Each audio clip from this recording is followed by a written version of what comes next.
तर शिवसेनेत फूट पडल्यामुळे महाविकास आघाडी सरकार संकटात सापडले।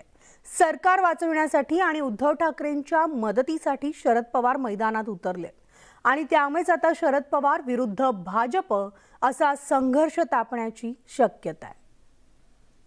विधानसभेचे सभासद महाराष्ट्राच्या बाहेर गेले ते इथं आल्याच्या नंतर माझी खात्री आहे शिवसेनेच्या बरोबर हे स्पष्ट करतील आणि बहुमत कोणाचं आहे हे सिद्ध होईल। शरद पवार यांच्या या विधानावरून सध्या आरोप प्रत्यारोपांचं सत्र सुरू झालेलं आहे। एकनाथ शिंदेंसह शिवसेनेच्या बहुतांश आमदारांच्या बंडखोरीमुळे महाविकास आघाडी सरकार कोसळण्याची शक्यता वर्तवली जात आहे। पण शरद पवारांनी मात्र हे सरकार बहुमत सिद्ध करेल असा विश्वास व्यक्त करत आमदार मुंबईत परतून महाविकास आघाडीला पाठिंबा देतील असा दावा केलाय।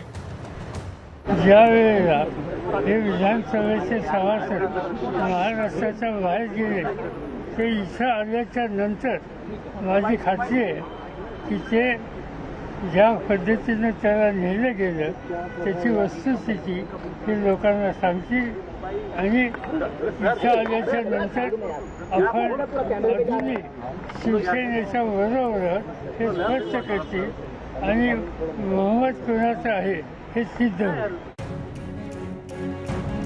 पण शरद पवारांचं हे विधान म्हणजे धमकी असल्याचं सांगत भाजप नेत्यांनी शरद पवार यांना प्रत्युत्तरादाखल आव्हान द्यायला सुरुवात केली आहे। केंद्रीय मंत्री नारायण राणेंनी तर पवार यांना थेट आव्हान दिलंय। माननीय शरद पवार साहेब या सर्वांना धमक्या देत आहेत।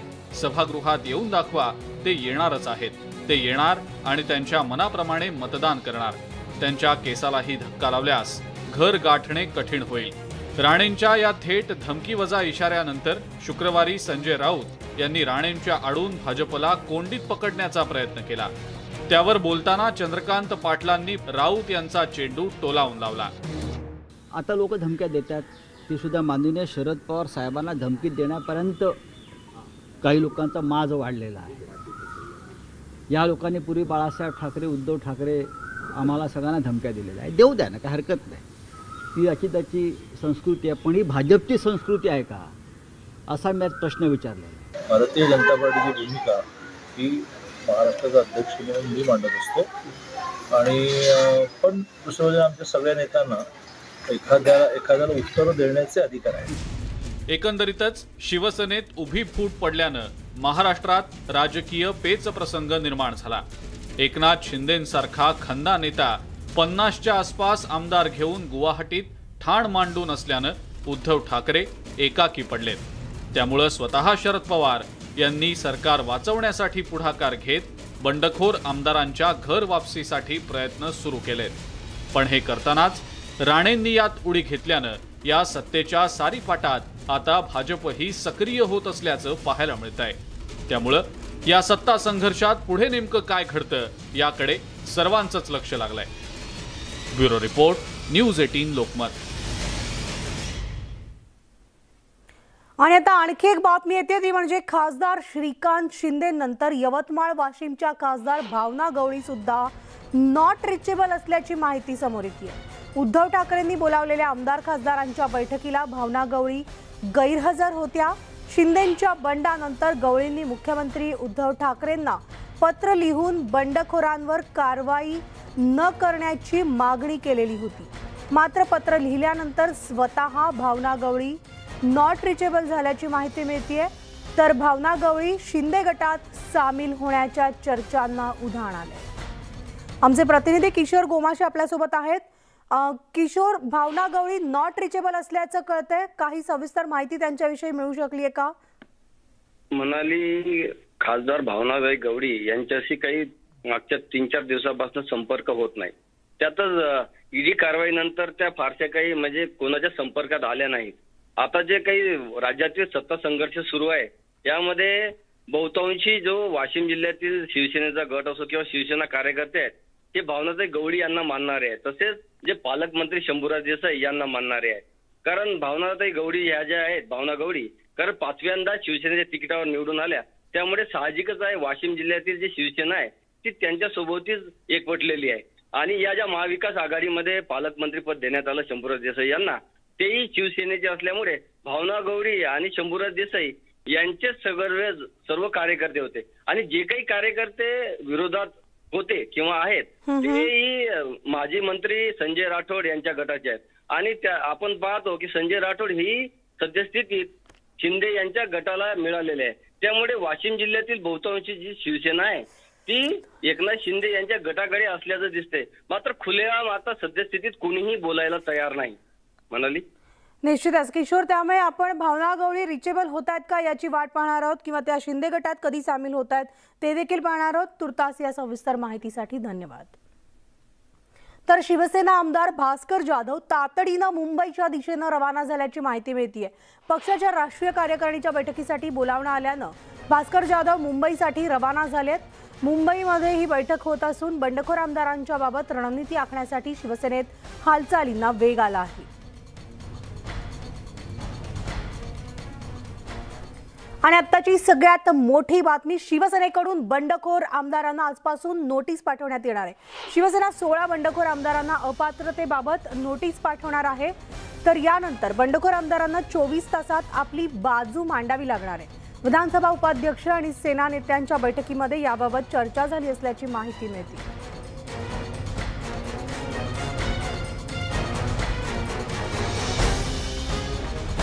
तर बंडखोर आमदारांविरोधात कारवाईची प्रक्रिया नेमकी कशी असणार आहे ग्राफिक्समधून पाहणार आहोत.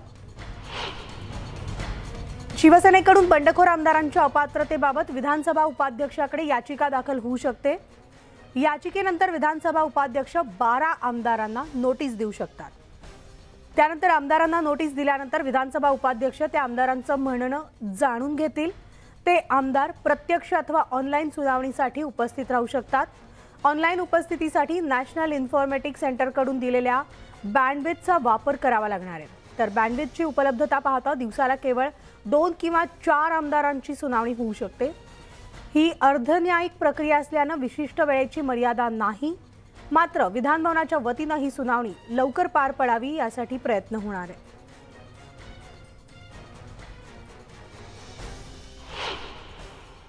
खुर्चीचा मोह नाही त्यांनी दाखवून दिलं, मातोश्रीवर गेले आणि त्यानंतर आव्हान तर सातत्यानं शिवसेनेकडून होत होतं, परत या आपण त्यांचं स्वागत करू. पण प्रत्यक्षात दादांत खोटं बोलणारी माणसं वेगळ्या पद्धतीनं वागत राहिली आणि आज त्यांनी स्वतःचे दरवाजे बंद केले आणि निव्वळ बंद नाही केले. आता कायद्यानं इतक्या कचाट्यात ते सापडलेले आहेत की त्यांना आता शिवसेनेचा भगवा कायमचा सोडून जावं लागेल, शिवसेनेचं कवच सोडावं लागेल आणि कमळाबाईची साथ करावी लागेल. इतकी वाईट परिस्थिती त्यांच्यावर आली. कारण कायदा असं म्हणतो की 2/3 जेव्हा सदस्य जातात तेव्हा त्या 2/3 गट नाही होणार, त्यांना विलिनीकरणच करावं लागेल. तर सत्ता संघर्षाच्या पार्श्वभूमीवर राजकीय घडामोडींना वेग आलेला असताना शिवसेनेच्या वतीनं राष्ट्रीय कार्यकारिणीच्या बैठकीचं आयोजन करण्यात आलंय. शिवसेना भवनात आज दुपारी ही बैठक होणार आहे.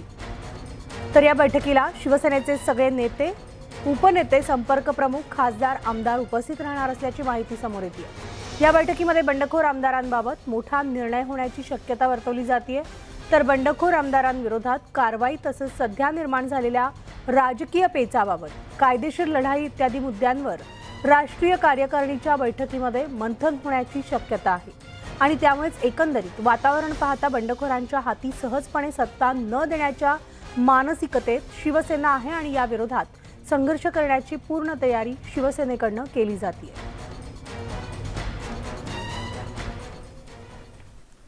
तर आज फुटलेले आमदार उद्या जिंकणार नाहीत असा इशारा शिवसेना पक्षप्रमुख आणि मुख्यमंत्री उद्धव ठाकरेंनी शिंदे गटातील आमदारांना दिलाय. भाजपला शिवसेना संपवायची असली तरी शिवसेना विजयी होईपर्यंत थांबणार नाही असं उद्धव ठाकरे म्हणाले. उद्धव ठाकरेंनी नगरसेवकांशी संवाद साधला त्यावेळेस ते बोलत होते. तुम्ही वर्षा सोडलात, असं करून कसं चालेल, खचून जाऊन कसं चालेल. अरे म्हटलं म्हणजे काय, मी मातोश्रीत आलोय. वर्षा सोडलं म्हणजे मी मोह सोडलाय, जिद्द नाही सोडलेली. मी जिद्द नाही सोडलेली, मी मोह सोडलेला आहे. आणि तो मोह पुन्हा माझा शिवसैनिक, आता त्या बंगल्यात जाईल तो माझा शिवसैनिक जाईल. म्हणून मी तो मोह सोडून आलेलो आहे. मी जिद्द सोडलेली नाही, जिद्द सोडणारा नाही. तुमच्यापैकी कोणाला बरेच जणांना आता फोन येत आहेत, काही जणांना प्रेमाचे येत आहेत, काही जणांना धमक्यांचे येत आहेत. आला नसतं बघ तुला असं करतो, काय करतोस, किती दिवस राहशील.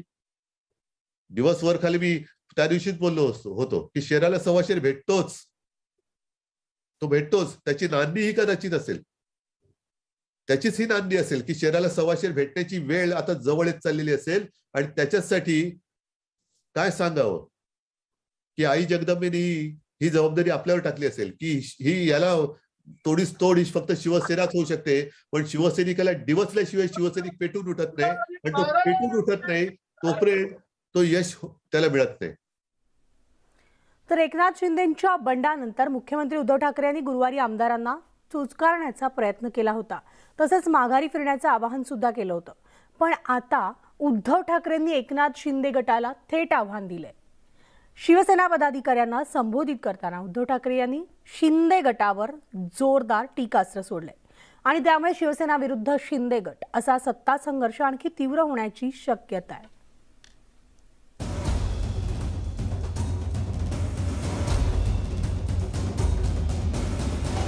एकनाथ शिंदेंनी शिवसेनेला जोरदार हादरा दिल्यानंतर आता मुख्यमंत्री उद्धव ठाकरे यांनी आक्रमक भूमिका घेतलेली आहे. शिवसेना भवनात पक्षाच्या पदाधिकाऱ्यांशी संवाद साधताना उद्धव ठाकरेंनी एकनाथ शिंदे आणि त्यांच्या समर्थक आमदारांवर जोरदार हल्लाबोल केला. बुडते ती निष्ठा आणि तरंगते ती विष्ठा. तर ही सगळी विष्ठा आहे, ही तरंगते त्यांच्या बरोबर. ही विष्ठा तरंगत तरंगत जाऊ द्या, पण जे निष्ठावान असतील ते माझ्यासोबत राहतील. शिवसेनेवर अनेक राजकीय संकट ओढावलेली असली तरी शिवसैनिक खचलेला नसल्याचं उद्धव ठाकरेंनी सांगितलं. तसंच मुख्यमंत्री पदाचा आपल्याला मोह नसल्याचा पुनरुच्चार त्यांनी केलेला आहे. मी नेहमी माझ्या मनातल्या गोष्टी मोकळेपणाने बोलत आलोय, तसंच मी बोलणार, आज सुद्धा बोलणार. म्हटलं मी जिद्द सोडणाऱ्यातला नाहीये, मी मोह सोडला पण जिद्द नाही सोडणार मी कधी. कदापि जिद्द नाही सोडणार. आणि ज्या गोष्टी आपल्या नाहीतच त्या सोडायचा मोह हा असू नये का. गुवाहाटीतल्या हॉटेलमध्ये बसून शक्ती प्रदर्शन करणाऱ्या एकनाथ शिंदेंनाही उद्धव ठाकरेंनी आपल्या भाषणामध्ये टोला लगावला. तसंच माजी वनमंत्री संजय राठोड यांचाही त्यांनी समाचार घेतला. साधारणतः तुम्ही इतिहास काढा, मी तर कधी इतिहास हा पाहिलेला नाही, कारण माझ्या मनातही तसं कधी नव्हतं. नगर विकास खातं कधी मुख्यमंत्र्याशिवाय वेगळं कोणाकडे कधी गेले का हल्लीच्या काळात. तर संजय राठोडवरती अत्यंत वाईट आरोप झाले. आता त्याला सुद्धा ठीक आहे, त्याच्यात एक करायचं ते केलं. ते वन खातं माझ्याकडे घेतलं. शिवसेनेनं भाजपासोबत जावं यासाठी आपल्यावर काही आमदारांचा दबाव असल्याचं उद्धव ठाकरेंनी मान्य केलं. पुन्हा भाजपाशी युती न करण्याचं कारणही त्यांनी स्पष्ट केलं. कुटुंबियांवरती आरोप केले, मातोश्रीवरती आरोप केले. हे ह्याच्यावरती करेक्शन काय. आणि मी नालायकपणाने निर्लज्जपणाने पुन्हा मांडीला लावून बसू आणि माझ्या बाजूला कोण तो तोतला बसतात. म्हटलं माझ्याकडनं नाही होणार. म्हटलं मी नाही शकणार. शिवसेना आणि शिंदे गटातला संघर्ष वाढत चाललाय. आपलीच शिवसेना खरी असल्याचा दावा एकनाथ शिंदे गटाकडून केला जात आहे. गुवाहाटीला गेलेल्या आमदारांना माघारी येण्याचं आवाहन करणाऱ्या उद्धव ठाकरेंनी आता घेतलेल्या आक्रमक भूमिकेमुळे आगामी काळात शिवसेनेतला हा सत्ता संघर्ष आणखी तीव्र होण्याची शक्यता वर्तवली जात आहे. Bureau report, news 18 Lokmat. तर राज्यात गेल्या 5 दिवसांपासून राजकीय घमासान सुरू आहे. बंडखोर शिंदेंचा गट गुवाहाटी इथं आहे, तर बंडखोर शिवसेना आमदार आणि शिवसेना नेतृत्व एकमेकांवर कुरघोडी करण्यासाठी वेगवेगळे डावपेच लढवत आहेत. दरम्यान आतापर्यंत या सगळ्या घडामोडींकडे केवळ लक्ष ठेवून असलेल्या भाजपनं सुद्धा हालचाली करण्यास सुरुवात केली आहे. या सर्व घडामोडींबाबत मौन बाळगून असलेले देवेंद्र फडणवीसही सक्रिय झाले आहेत. देवेंद्र फडणवीस रात्री उशिरा गुप्त दौऱ्यावर गेले. तब्बल 10 तासांनंतर फडणवीस सागर बंगल्यावर परतल्याची माहिती समोर आली. फडणवीस नेमके कुठे गेले याबाबत कमालीची गुप्तता पाळण्यात आली असून एकीकडे शिंदे गटानं बंडखोरी करत 5 दिवस झाले असले तरी देखील अद्याप भाजपनं त्यांना उघडपणे पाठिंबा दिलेला नाही. तर दुसरीकडे फडणवीसांच्या दौऱ्यामुळे अनेक प्रश्न उपस्थित होत आहेत. तर भाजपच्या कोर कमिटीची आज मुंबईत महत्त्वाची बैठक पार पडली जाते. शिवसेनेत झालेल्या बंडाळीनंतर भाजप कोर कमिटीची पहिल्यांदाच बैठक होतीये आणि या बैठकीमध्ये भाजप संघटनात्मक स्थितीचा आढावा घेणार असल्याची माहिती समोर येते। तर आज सकाळी 11 वाजता ही बैठक आयोजित करण्यात आली। अध्यक्ष मंगल प्रभात लोढा, आशिष शेलार, अतुल भातकळकर, अमित साटम यांच्यासह प्रमुख नेत्यांची उपस्थिती असणार आहे।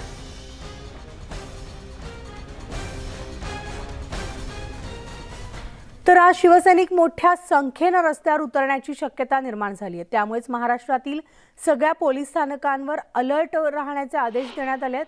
कायदा आणि सुव्यवस्था बिघडू नये यासाठी पोलीस महासंचालकांनी सर्व पोलीस स्थानकांना फोन केला होता। शिवसैनिक मोठ्या संख्येने रस्त्यावर उतरतील, त्यामुळे मोठा गोंधळ होण्याची शक्यता आहे आणि म्हणूनच पोलिसांना हाय अलर्ट देण्यात आला आहे।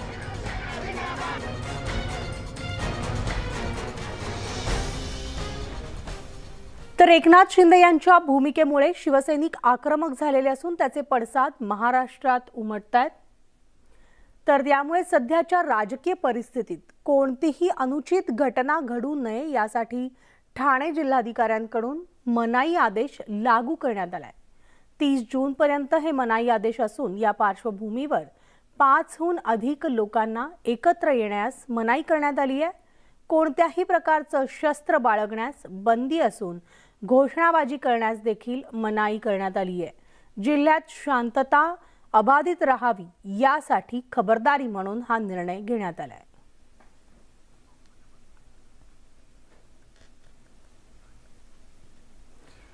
आणि यानंतर पाहूयात राज्यातल्या पावसासंदर्भातील काही महत्त्वाच्या बातम्या।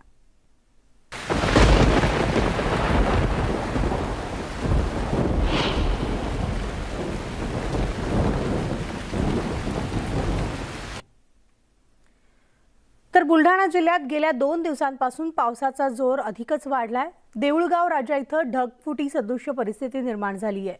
मुसळधार पावसामुळे आमना नदीला पूर आलाय, तर या पुराचं पाणी अनेक गावांमध्ये शिरलंय, त्यामुळे ग्रामस्थांमध्ये भीतीचं वातावरण आहे। दरम्यान प्रशासनाच्या भोंगळ कारभाराचा फटका तिथल्या नागरिकांना बसलाय, कारण पावसाळ्यापूर्वी नदीची साफसफाई आवश्यक होती, मात्र ती न झाल्याने पावसाचं पाणी या गावात शिरलंय, त्यामुळे देऊळगावमधील ग्रामस्थांमध्ये भीतीचं वातावरण आहे।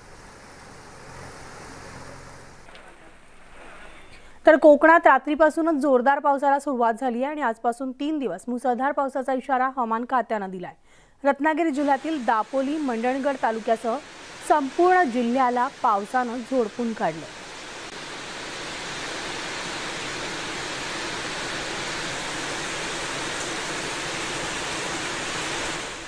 जळगाव शहरासह परिसरामध्ये काही दिवसांच्या विश्रांतीनंतर पुन्हा पावसाला सुरुवात झाली आहे। वादळी वाऱ्यासह आलेल्या पावसानं काही ठिकाणी झाडं कोसळण्याच्या घटना घडल्यात, तर अनेक भागात पाणी साचलंय। दुसरीकडे शेतीच्या कामांना वेग आला असून शेतकऱ्यांवरील दुबार पेरणीचं संकट टळलेलं आहे।